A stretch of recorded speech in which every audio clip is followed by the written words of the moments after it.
A. Amphicephali, bizarre creatures that resembled giant snakes with heads on both ends, one of which bore a secondary retractile body that they would use to interact with the world.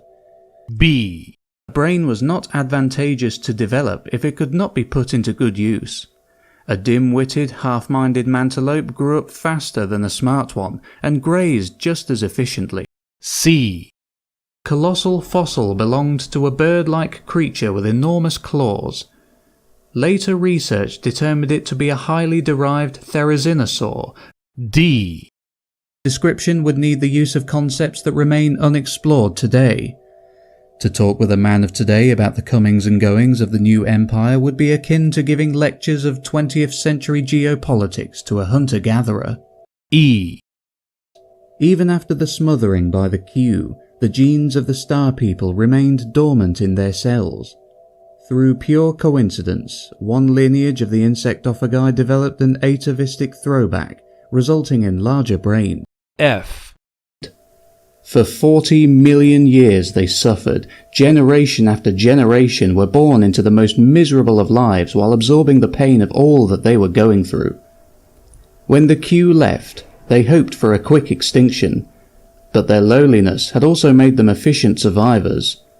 Unchecked by the Q, the colonials spread across the planet in quilt-like fields of human flesh. G.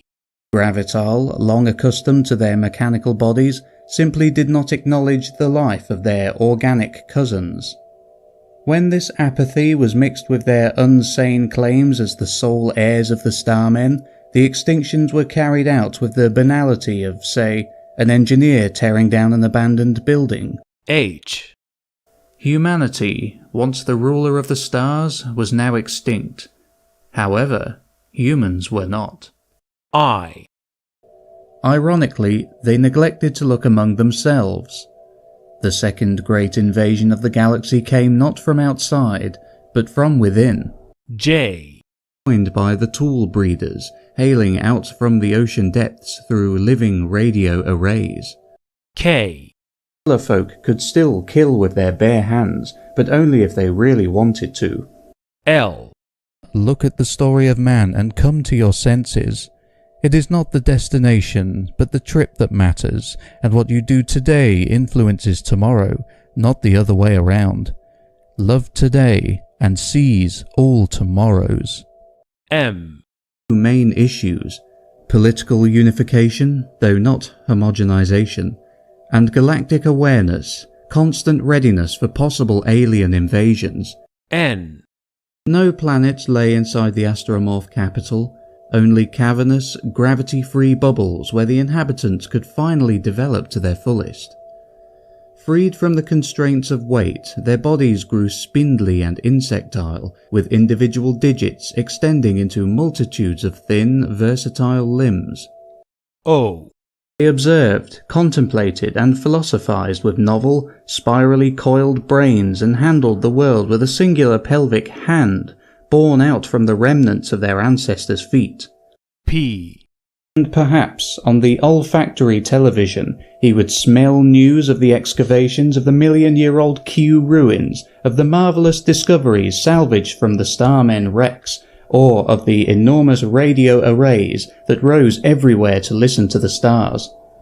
It was a pattern that was being repeated all over. Q. The Q, with their twisted sense of justice, wanted to make them pay. Even extinction would be too light a punishment for resisting the star gods. R. A revelation of long-forgotten trivia.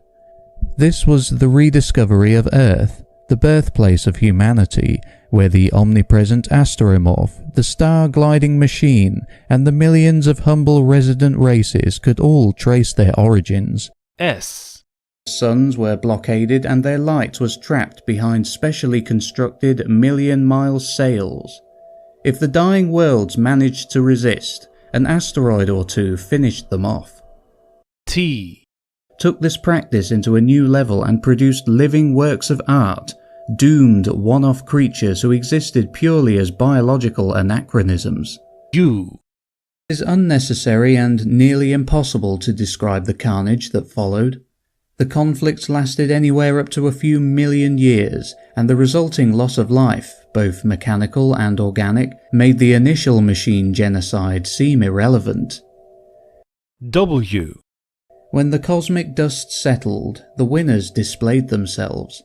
The conquerors were the Astromorphs, changed beyond recognition after 50 million years of continual self-perfection.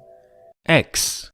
Xenophobia, to the point that they were fearful even of their own post-human cousins on other stars.